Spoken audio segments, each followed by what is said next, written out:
नमस्कार दोस्तों, जीके जी डिस्कशन में आप लोग का स्वागत है। तो आज मेरा सेट प्रैक्टिस का 59 नंबर का क्लास है, ठीक है? जैसे कि आप देख सकते हैं, ठीक है? तो चलिए चलते हैं आगे क्वेश्चन की ओर। चलिए, आपका पहला क्वेश्चन कह रहा है कि लार्वा की कुछ उग्र परिवर्तनों द्वारा व्यस्क में बदलने की प्रक्रिया क्या कहलाती है? लार्वा की कुछ उग्र परिवर्तन द्वारा वयस्क में बदलने की प्रक्रिया मतलब लार्वा क्या होता है? तो लार्वा की बात कर ले तो ये क्या होता है? तो लार्वा जो होता है वो क्या, ये छोटे कीड़े, ये जीव वगैरह में क्या होता है या फिर उभयचर में ज्यादातर देखने को मिलता है कि जो ये जीव जो होते हैं वो क्या होते हैं, तो परिपक्व अवस्था में नहीं होते। लार्वा अवस्था मतलब क्या, तो वो जीव जो होते हैं वो परिपक्व अवस्था में नहीं होते हैं। तो वही जो होता है यानी कि अपरिपक्व अवस्था में होता है। तो लार्वा की कुछ उग्र परिवर्तन जो वयस्क में, वयस्क मतलब क्या, तो जो परिपक्व में मतलब कि अपरिपक्व से परिपक्व में बदलने की क्रिया क्या कहलाती है? क्या वृद्धि कहलाती है या कायांतरण या दोनों या इनमें से कोई नहीं? तो अवयस्क से वयस्क में बदलने की प्रक्रिया क्या कहलाती है? तो कायांतरण कहलाती है। क्या? तो कायांतरण कहलाती है, कायांतरण कहलाती है। ठीक है, चलिए अगला है कि हड्डी और पेशी को कौन जोड़ता है? हड्डी और पेशी यानी कि मांसपेशी को कौन जोड़ता है? क्या उपास्थि या कंडरा या लिगामेंट या अंत ग्रथन? तो ये हड्डी और मांसपेशी को कौन जोड़ता है? तो हड्डी और मांसपेशी की बात कर ले तो ये कौन जोड़ता है? तो हड्डी को मांस से कंडरा जोड़ता है। कंडरा को ही क्या कहा जाता है? तो टेंडन। कहीं कहीं क्या दिया रहता है? तो टेंडन दिया हुआ रहता है। तो आपको याद रखना है हड्डी और पेशी यानी कि हड्डी और मांस को कौन जोड़ता है? तो टेंडन जोड़ता है। और ये हड्डी और हड्डी यानी अस्थि और अस्थि को कौन जोड़ता है? तो ये लिगामेंट जोड़ता है। कौन? अस्थि और अस्थि, अस्थि प्लस अस्थि दोनों को कौन जोड़ता है? तो ये लिगामेंट जोड़ता है। ठीक है, और हड्डी और मांसपेशी को कौन जोड़ता है? तो टेंडन यानी कि कंडरा। चलिए अगला है कि मानव पित्त जो एक पीले हरे रंग का तरल है, इसकी प्रकृति क्या होती है? क्या अम्लीय होती है, क्षारीय होती है या तटस्थ रहता है या इनमें से कोई नहीं? तो इसका आंसर क्या हो जाएगा? तो ये मानव पित्त, मानव की पित्त की बात कर ले तो इसका निर्माण कहाँ होता है?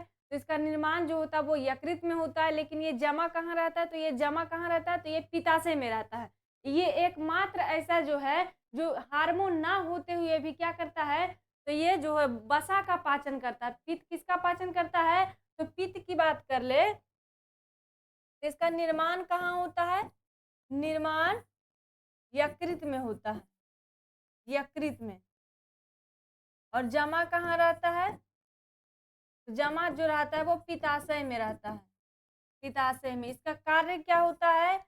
इसका कार्य जो होता है वो वसा को पचाना, वसा को पचाना यानी कि वसा का एमल्सीकरण करना, वसा को पचाना इसका कार्य होता है। जबकि ये हार्मोन नहीं है। तो ऐसा भी क्वेश्चन पूछ लेता है कि बताइए कि वैसा कौन है जो हार्मोन ना होते हुए भी वसा का पाचन करता है?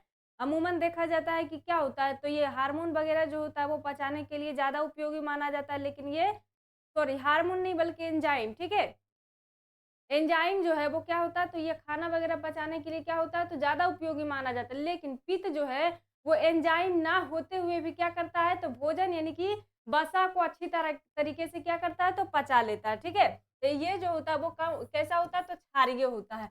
मानव पित्त कैसा होता है, तो क्षारीय होता है प्रकृति में। ठीक है, और कलर पीले हरे रंग का। रक्त परिसंचरण तंत्र की व्याख्या किसने दी थी? रक्त परिसंचरण तंत्र की व्याख्या किसने दिया था? किसने? हाइनीमैन ने या हार्वे ने या चरक नहीं होगा, यहाँ पे चरक हो जाएगा। ठीक है, ये गलत है। चरक या वैक्समैन ने किसने दिया था? रक्त परिसंचरण तंत्र की व्याख्या किसने दी थी? यानी कि रक्त जो ब्लड सर्कुलेट होता है उसको सबसे पहले किसने बताया था? क्या हाइनीमैन ने, हार्वे, चरक या वैक्समैन ने? तो इसका आंसर जो हो जाएगा कौन? तो विलियम हार्वे। विलियम हार्वे जो है वो ऐसा बोले थे कि रक्त का क्या होता है, तो सर्कुलेशन होता है। ठीक है, हाइनीमैन की बात कर ले तो इनको होम्योपैथी का जनक कहा जाता है। होम्योपैथिक का जनक किसे कहा जाता है? तो ये हैनीमैन को कहा जाता है। चरक की बात कर ले तो चरक जो था वो कुषाण वंश का, अगर हिस्ट्री पढ़े होंगे तो कुषाण वंश पता होगा आप लोग को। कुषाण वंश का क्या था, तो राज वैद्य यानी एक वैद्य था। ये क्या था, चरक की बात कर ले तो ये क्वेश्चन जो वो बिहार दरोगा मेंस में आया था कि बताइए कि कोई चरक जो है वो कौन सा जो वंश से संबंधित है, ठीक है। तो ये कुषाण वंश, कुषाण वंश का क्या था, राजवैद्य था, ठीक है। चलिए अगला क्वेश्चन कह रहा है कि मानव खोपड़ी में मध्य कान के अलावे, मानव खोपड़ी में मध्य कान के अलावे और कुल कितनी हड्डियां, कुल हड्डियों की संख्या कितनी होगी। मानव खोपड़ी में क्या है, तो मध्य कान के यानी कि कान को छोड़ करके कितना हड्डी होगा, क्या 22 होगा या 20 या 24 या 21, कितना होगा। तो सब मिला के बोल दे तो ये 28 होती है, लेकिन कान में कितना होता है, तो कान में 6 हड्डी होता है। कौन कौन, तो इलियस, इलियस जो होता है वो मैलियस, इनकस और अस्टेपिस, मैलियस, इनकस और अस्टेपिस जो होता है ये जोड़े में पाए जाते हैं। तो 3 दूना 6, तो 3 दू 6 होगा, तो 6 हड्डी जो होता है वो कान में पाया जाएगा, बाकी 14 चेहरा में, और क्या, तो 8 जो है वो कपाल में पाया जाता है। 8 हड्डी कहाँ पाया जाता है, तो 8 हड्डी कपाल में पाया जाता है, और 14 कहाँ, तो 14 हड्डी जो होता है वो चेहरा में पाया जाता है, ठीक है। और क्या, तो 6 हड्डी कान में पाया जाता है। कान में भी कौन, तो मध्य कान, और ये वाला क्वेश्चन जो है वो मध्य कान वाला पूछा जाता है, ठीक है। तो इसमें क्या हो जाएगा, तो मध्य कान के छोड़ करके, तो 28 गो में 6 गो घटा दीजिए तो कै गो बचा, तो 22 गो। चलिए अगला क्वेश्चन है कि किस हार्मोन को आपातकालीन हार्मोन कहा जाता है। किस हार्मोन को आपातकालीन हार्मोन के नाम से जाना जाता है, क्या थायरॉक्सिन को, एड्रीनेलिन को, एड्री चलिए एस्ट्रोजन को, या इनमें से किसी को नहीं। किस हार्मोन को आपातकालीन हार्मोन के नाम से जाना जाता है, तो आपातकालीन हार्मोन के नाम से किसको जाना जाता है, तो एड्रेनेलिन को, एड्रेनेलिन को आपातकालीन हार्मोन के नाम से जाना जाता है, ठीक है। एस्ट्रोजन की बात कर ले तो ये जो होता है वो महिला में पाया जाता है, कहाँ, तो ये महिला में पाया जाता है, महिला में पाया जाता है, और पुरुष में टेस्टोस्टेरोन पाया जाता है, टेस्टोस्टेरोन पुरुष में पाया जाता है, ठीक है। चलिए अगला क्वेश्चन, चलिए 7 नंबर क्वेश्चन, चलिए अगला क्वेश्चन चलते हैं। ट्रिपल एंटीजन किन 3 रोगों से बचाता है, तो काली खांसी, या 6 या हैजा, दूसरा है काली खांसी, टिटेनस और चेचक, और तीसरा है काली खांसी, डिप्थीरिया और चेचक, चौथा क्या है, तो काली खांसी, चेचक और डिप्थीरिया। तो थोड़ा सा ऑप्शन में गलती हो गया, ठीक है। इसका जो हो जाएगा यहाँ पर काली खांसी, चेचक नहीं बल्कि यहाँ क्या हो जाएगा, तो टिटेनस कर लेना है आप लोग को, टिटेनस और डिप्थीरिया, ठीक है। तो ये ट्रिपल एंटीजन जो होता है वो क्या करता है, तो किस किस रोग से बचाता है, तो ये क्या करता है, तो काली खांसी, टिटेनस और डिप्थीरिया, ये 3 रोग से बचाता है। डीपीटी, डीपीटी, डी से डिप्थीरिया हो गया, डिप्थीरिया, और पा से क्या हो गया था, परटूसिस होता है, परटूसिस, और परटूसिस को क्या कहा जाता है, तो परटूसिस को ही क्या, तो काली खांसी कहा जाता है, काली खांसी के नाम से जाना जाता है, ठीक है। और टी से क्या हो गया, तो टी से टिटेनस, टी से टिटेनस, ठीक है, याद रखना है। चलिए अगला है कि इनमें से कौन सा एक मौलिक इकाई नहीं है, इनमें से कौन सा एक मौलिक इकाई नहीं है, तो मौलिक इकाई कितने हैं जो तो पता ही होगा, 7। चलिए मीटर है या किलोग्राम है, केल्विन है या क्यूबिक मीटर है, इनमें से कौन मौलिक इकाई नहीं है, तो क्या हो जाएगा इसका आंसर, मौलिक इकाई कौन नहीं है, तो क्यूबिक मीटर। क्यूबिक मीटर जो है वो किसका है, तो क्यूबिक मीटर जो होता है वो घन,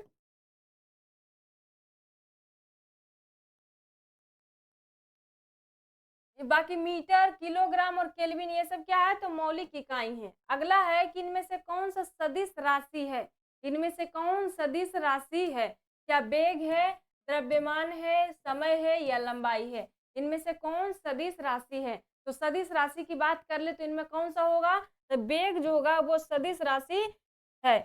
शॉर्ट में याद रखना है तो जिसमें व लगा रहता है वो ज्यादातर क्या होता है, एक दो व बाद में रहता है, बाकी ज्यादा जो होता है वो जिसमें व लगा रहेगा वो क्या होगा, तो सदिश राशि ही होता है। ठीक है। अगला है कि निम्न में से किस वस्तु का जड़त्व अधिकतम होगा, इनमें से किस वस्तु का जड़त्व जो है वो अधिकतम होगा, एक गेट का या एक साइकिल का या फिर एक ट्रक का या एक रेलगाड़ी का। तो जड़त्व का नियम तो पढ़े होंगे, न्यूटन के प्रथम नियम को जड़त्व का नियम कहते हैं कि कोई वस्तु अगर स्थिर है तो स्थिर रहेगा जब तक कि उसको कोई बाहरी बल उसको चलाने की कोशिश यानी गति में लाने की कोशिश ना कर दे, जब तक वो स्थिर ही रहेगी। अगर कोई गति कर रही है एक समान गति से तो एक सामान्य गति से गति करते रहेगी। अगर कोई बाहरी बल उस पे कार्य बल लगाता है तब उसमें अपने क्या करती है, गति में चेंजिंग लाती है। तो वही नियम जो कह रहा है कि जड़त्व किसमें सबसे ज्यादा अधिकतम होगा। तो जड़त्व मतलब क्या, तो ये सबसे भारी जौन वस्तु सबसे ज्यादा भारी रहेगा वो वस्तु में क्या होगा, तो उस पे बल लगाएंगे तो वस्तु अगर भारी रहता है तो उसको उठाने के लिए ज्यादा बल लगाना पड़ता है। तो इसमें क्या हो जाएगा, एक रेलगाड़ी का जड़त्व अधिक होगा क्योंकि ये रेलगाड़ी जो है ये तीनों से सबसे ज्यादा भारी है और इस इसको जो होता है खिसकाने के लिए यानी कि विस्थापित करने के लिए भी उसको जो है वो ज्यादा से ज्यादा बल लगाना पड़ेगा। ठीक है। यानी कि जड़त्व मतलब क्या हो गया कि तो जो एकदम जड़ से एकदम बैठल है, जल्दी उठिए नहीं रहा है। ठीक है। तो इसका जड़त्व एक रेलगाड़ी का जड़त्व जो है वो सबसे ज्यादा हो जाएगा। अगला है कि एक वस्तु पर 60 न्यूटन का बल आरोपित होता है, एक वस्तु पर 60 न्यूटन का बल आरोपित होता है और वस्तु 10 मीटर विस्थापित हो जाती है। वस्तु जो है वो कितना है, तो 10 मीटर जो है वो विस्थापित हो जाती है। तो कार्य कितना होगा, कार्य जो है वो कितना होगा, तो कार्य बराबर क्या होता है, तो कार्य बराबर बल गुने विस्थापन होता है। क्या, तो बल गुने विस्थापन होता है, विस्थापन, बल गुने विस्थापन होता है। तो कार्य पूछ रहा है तो कार्य बराबर क्या होगा, तो कितना बल लगाया, तो 60 न्यूटन का बल लगाया। विस्थापन कितना, यानी अपने स्थान पर से कितना खिसका है, तो अपने स्थान पर से 10 मीटर खिसका है। तो इसका आंसर क्या हो जाएगा, 60 दहें क्या 600 जूल जो है वो क्या होगा, तो ये कार्य किया 600 जूल कार्य किया है तो जाके 10 जो है वो कितना 10 मीटर विस्थापित हुआ है, यानी कि 10 मीटर जो है वो अपने स्थान से खिसका है। ठीक है। अगला है कि यातायात सिग्नलों में लाल बत्ती का प्रयोग क्यों किया जाता है, यातायात सिग्नल में लाल बत्ती का प्रयोग क्यों किया जाता है, क्या यह खराब दृष्टि वाले लोगों को दिखाई दे जाती है, या सुंदर दिखती है, या इसका तरंग दैर्घ्य अधिक होता है, या लंबी दूरी से देखी जा सकती है। तो इसका आंसर क्या हो जाएगा, तो इसका तरंग दैर्घ्य अधिक होता है, इसका जो होता है वो क्या, तो तरंग दैर्घ्य अधिक होता है। ठीक है। इसलिए इसका प्रयोग जो होता है वो यातायात सिग्नलों में किया जाता है। अगला है कि फ़ारेनहाइट में जल का क्वथनांक कितना होगा, फ़ारेनहाइट में जल का क्वथनांक कितना होगा, क्या 100 डिग्री से फ़ारेनहाइट या 212 या फिर 244 या इनमें से कोई नहीं। फ़ारेनहाइट में जल का क्वथनांक कितना होगा, तो कितना होता है 212 होता है। और फ़ारेनहाइट में अगर पूछ दे कि जल का हिमांक बिंदु यानी कि जल जमता जो है वो कितना पर, तो ये 32 डिग्री फ़ारेनहाइट, 32 डिग्री फ़ारेनहाइट पर जो होता है वो क्या होता है, तो इसका हिमांक बिंदु होता है। क्या, तो हिमांक बिंदु होता है, हिमांक बिंदु। और डिग्री सेंटीग्रेड की बात कर ले तो डिग्री सेंटीग्रेड में वस्तु का जो क्वथनांक होता है वो 100 डिग्री सेंटीग्रेड होता है और हिमांक बिंदु जो होता है वो 0 डिग्री सेंटीग्रेड होता है। ठीक है। क्वथनांक बिंदु 100 डिग्री सेंटीग्रेड और हिमांक बिंदु जल का, ठीक है, हिमांक बिंदु 0 डिग्री सेंटीग्रेड। चलिए अगला क्वेश्चन है कि विभिन्न रंगों के समूह को क्या कहा जाता है, विभिन्न रंगों के समूह को क्या कहा जाता है, क्या वर्ण पट्टी कहा जाता है, प्रकाश प्रक्षेपण कहा जाता है, प्रकाश परावर्तन कहा जाता है, या प्रकाश का प्रकीर्णन कहा जाता है, क्या कहा जाता है, पर विभिन्न रंगों के समूह को क्या कहते हैं, तो विभिन्न रंगों के समूह को वर्ण पट्टी कहा जाता है। ठीक है। अगला, चलिए अगला क्वेश्चन कह रहा है कि प्रत्यावर्ती धारा में क्या होता है, प्रत्यावर्ती धारा में क्या होता है, क्या वैद्युत धारा का मान नियत रहता है, या सिर्फ धारा की दिशा बदलती है, या धारा की दिशा और मान दोनों बदलता है, और धारा और मान दोनों समान रहता है। तो प्रत्यावर्ती धारा में क्या होता है, तो प्रत्यावर्ती की धारा की बात कर ले तो वह धारा जो विद्युत परिपथ में, वह धारा जो विद्युत परिपथ में विद्युत परिपथ में क्या करे, तो ये अपनी दिशा बदलती रहे, क्या करे, तो अपनी दिशा को बदलती रहे, उसे हम क्या कहते हैं, तो प्रत्यावर्ती धारा कहते हैं। और ये क्या करेगी, तो धारा की दिशा और मान दोनों बदलती है। ठीक है, चलिए अगला है कि पल्सर होते हैं। पल्सर जो है वो क्या होते हैं, पल्सर बाइक नहीं, ये दूसरा पल्सर है। ठीक है, पल्सर क्या होते हैं, क्या पृथ्वी की ओर जा रहे तारे, या पृथ्वी से दूर जा रहे तारे, या तेजी से घूमने वाले न्यूट्रॉन तारे, या उच्च तापमान वाले तारे। तो ये पल्सर क्या होते हैं, तो पल्सर की बात कर ले तो तेजी से घूमने वाले न्यूट्रॉन तारे, तेजी से घूमने वाले न्यूट्रॉन तारे को क्या कहते हैं, तो पल्सर के नाम से जाना जाता है। ठीक है, चलिए अगला क्वेश्चन है कि कैथोड किरण ट्यूब किसका भाग है। कैथोड किरण ट्यूब जो है वो किसका भाग है, क्या संयुक्त सूक्ष्मदर्शी का, या रेडियोग्राफ का, ग्राफी का, या टेलीविजन सेट का, या बांडेग्राफ जनित्र का। कैथोड किरण ट्यूब किसका भाग है, तो कैथोड किरण ट्यूब किसका भाग है, तो ये टेलीविजन सेट का, टेलीविजन सेट का भाग है। ठीक है, अगला है कि ग्लूकोज का ऑक्सीकरण क्या होता है। ग्लूकोज का ऑक्सीकरण क्या कहलाता है, क्या ऊष्माक्षेपी प्रक्रम, ऊष्माशोषी प्रक्रम, या फिर दोनों कहलाता है, या फिर कोई नहीं कहलाता है। तो इसका आंसर क्या हो जाएगा, तो ऊष्माक्षेपी प्रक्रम। वैसा अभिक्रिया यानी कि वैसा अभिक्रिया जिसमें क्या होता है, तो ये उत्पाद के साथ साथ ऊष्मा का भी उत्पन्न करता है, ऊष्मा को भी उत्पन्न करता है। ऐसे अभिक्रिया को हम क्या कहते हैं, तो ऊष्माक्षेपी प्रक्रम या फिर ऊष्माक्षेपी अभिक्रिया के नाम से जाना जाता है। ठीक है, चलिए अगला है कि मिश्र धातु में किसके सापेक्ष अनुपात को बढ़ाने की प्रक्रिया पैटिंसस की प्रक्रिया कहलाती है। मिश्र धातु में किसके सापेक्ष अनुपात को मिलाने की प्रक्रिया को पैटेंसन्स प्रक्रिया कहलाती है। क्या जस्ता को, तांबा को, स्वर्ण को, या चांदी को, किसको मिलाने की प्रक्रिया जो होता है वो पैटेंसन्स की प्रक्रिया कहलाती है। तो इसकी बात कर ले तो ये चांदी, इसका आंसर जो हो जाएगा वो चांदी। ठीक है, चलिए अगला है कि मानव शरीर में ल्यूकेमिया किसको प्रभावित करती है। मानव शरीर में ल्यूकेमिया जो है वो किसको प्रभावित करती है, क्या रक्त को, या फुफ्फुस को, या नेत्र को, या इनमें से कोई नहीं। मानव शरीर में ल्यूकेमिया जो है वो किसको प्रभावित करती है, तो ल्यूकेमिया की बात कर ले तो ल्यूकेमिया जो होता है वो WBC और अस्थिमज्जा ये दोनों का कैंसर होता है। क्या होता है, यानी कि WBC ज्यादा मात्रा में, WBC ज्यादा मात्रा में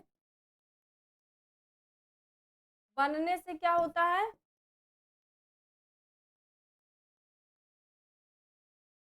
ल्यूकेमिया हो जाता है। और WBC का कार्य क्या है, तो रोगों से रक्षा करता है, यानी कि शरीर के अंदर जितने भी खराब चीजें जैसे विषाणु वायरस ये सब जाते हैं उन सबको मारता है और शरीर को, हमारी बॉडी को क्या करती है, तो ये अच्छे तरीके से बचाता है, उसको प्रोटेक्शन देता है। ठीक है, तो इसमें WBC अगर ज्यादा मात्रा में बनने लगता है तो वो जो ज्यादा मात्रा है वो कोनो कामे का नहीं रहता है। WBC यहाँ क्या करता है, तो WBC की बात कर ले तो ये ज्यादा मात्रा में होता है, जिसे क्या कहता है, तो ल्यूकेमिया के नाम से जाना जाता है। ठीक है, तो ये रक्त को हानि पहुंचाता है, किसको, तो रक्त को हानि पहुंचाता है। ठीक है, इसको अस्थिमज्जा कैंसर या रक्त कैंसर के नाम से भी जाना जाता है। अगला है कि सुपरसोनिक विमान किसे हानि पहुंचाता है। सुपरसोनिक विमान जो है वो किसको हानि पहुंचाता है, क्या आयन मंडल को, क्षोभ मंडल को, बहिर्मंडल को, या फिर ओजोन मंडल को। तो सुपरसोनिक विमान जो है वो किसको हानि पहुंचाती है, तो इसकी बात कर ले तो किसको हानि पहुंचाती है, तो ये ओजोन मंडल को, ओजोन मंडल को जो सुपरसोनिक विमान हानि पहुंचाती है। वाणिज्यिक उड़ानें जो होती है जैसे कि हवाई जहाज जिससे यात्रा की जाती है तो वो सब वाणिज्यिक उड़ानें के अंतर्गत आती है। तो वाणिज्यिक उड़ान जो होता है वो ज्यादातर कहाँ चलती है, तो वाणिज्यिक उड़ान की बात कर ले तो ये जो है वो क्षोभ मंडल में चलता है। कहाँ, तो क्षोभ मंडल में। लेकिन ये जो होता है वो सुपरसोनिक विमान कहाँ चलता है, तो सुपरसोनिक विमान की बात कर ले तो ये समताप मंडल में चलती है। ठीक है, वाणिज्यिक उड़ानें।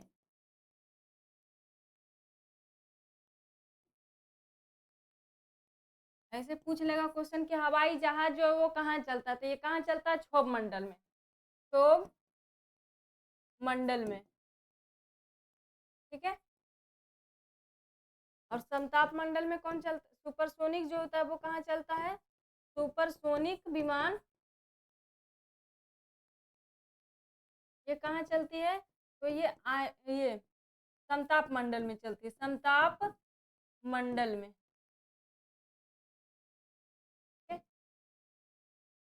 चलिए अगला कह रहा है कि एक खाद्य श्रृंखला में कुछ ही चरण होते हैं क्योंकि हर चरण में ऊर्जा एक खाद्य श्रृंखला में कुछ ही चरण होते हैं क्योंकि हर श्रृंखला में क्या ऊर्जा घटती है, बढ़ती है, पहले घटती है फिर बढ़ती है। और यहाँ होना चाहिए पहले बढ़ती है फिर घटती है। ठीक है, पहले बढ़ती है फिर घटती है। इसका आंसर क्या हो जाएगा? तो इसका आंसर जो हो जाएगा वो घटती है, क्योंकि जो होता है वो 2-3 चरण के बाद इसमें क्या होता है, तो ऊर्जा 10-10% जो होता है वो किसी और को देते जाता है, जिसके वजह से ऊर्जा इसमें कम होते जाती है। ठीक है, इसको अच्छे तरीके से पढ़ना है तो बायोलॉजी पढ़िए। एक खास श्रृंखला में कुछ ही चरण होते हैं क्योंकि क्या होता है, तो ये ऊर्जा हर एक चरण में जो होता है ऊर्जा क्या होती है, तो 10-10% घटते जाती है। यही सब 3-4 चरण जाते जाते जो होता है वो ऊर्जा समाप्त हो जाती है। ठीक है, चलिए अगला है कि जी का मान आर त्रिज्या के मान के अनुसार बदलता है। किसी छात्र को जी का मान जो है वो न्यूनतम प्राप्त होगा। इन चार में से किसी छात्र को जी का मान सबसे कम कहाँ पर प्राप्त होगा? क्या भूमध्य रेखा पर, मकर रेखा पर, ध्रुव रेखा पर या कर्क रेखा पर? तो इसकी बात कर ले तो जी का मान जो है वो सबसे कम में भूमध्य रेखा पर देखने को मिलती है, लेकिन सबसे ज्यादा जो होता है वो ध्रुव पर, सबसे ज्यादा किस पर, तो ध्रुव पर देखने को मिलती है। और सबसे कम जो है वो भूमध्य रेखा पर देखने को मिलती है। तो सबसे कम जो है वो कहाँ, तो भूमध्य रेखा पर हो जाएगी। पृथ्वी से ऊपर या नीचे जाने पर जी का वैल्यू क्या होता है, तो घटता है। जी का वैल्यू 9.8 मीटर प्रति सेकेंड स्क्वायर होता है। ठीक है, चलिए अगला है कि पादप कोशिका में निम्नलिखित में से किसमें विभाजन की क्षमता होती है? पादप कोशिका में निम्न में से किसमें विभाजन की क्षमता होती है? मृदुतक या दृढ़ या फिर जाइलम या फिर शीर्षास्थ विभाज्योतक? तो पादप ऊतक दो प्रकार का होता है, एक विभाज्योतक होता है और एक अविभाज्योतक यानी कि अस्थायी विभाज्योतक भी कह सकते हैं। पादप ऊतक कितना, तो दो प्रकार का होता है, दो प्रकार का होता है। ठीक है, पहला कौन, तो विभाज योतक और दूसरा कौन, तो अस्थाई विभाज योतक या फिर अविभाज योतक भी कह सकते हैं। अस्थाई विभाज योतक ये जो होता है, विभाज योतक जो होता है इसमें विभाजन की प्रक्रिया होती है, लेकिन अस्थाई विभाज योतक में क्या होता है, तो ये इसमें विभाजन वगैरह नहीं होता है। तो इसका जो होता है वो 3 पार्ट होता है। विभाज योतक को 3 भाग में बांटा जाता है। कौन कौन, तो पार्श्व या फिर शीर्ष यानी कि सबसे ऊपरी भाग वाला। ठीक है,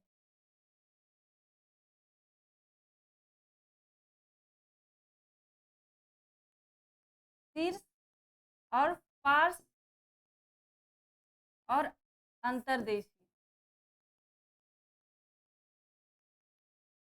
ये विभाज्य योतक को जो है वो कितने भागों में बांटा जाता है, तो इस विभाज्य योतक को 3 भागों में बांटा जाता है। कौन कौन, तो शीर्ष विभाज्य योतक, पार्श्व विभाज्य योतक और अंतर्देशीय विभाज्य योतक। तो इसमें कौन हो जाएगा, तो इसका आंसर जो होता है वो शीर्ष वाला दे रखा है, तो इसमें क्या हो जाएगा, शीर्षास्थ विभाज्य योतक यानी कि इसमें विभाजन संभव है। ठीक है,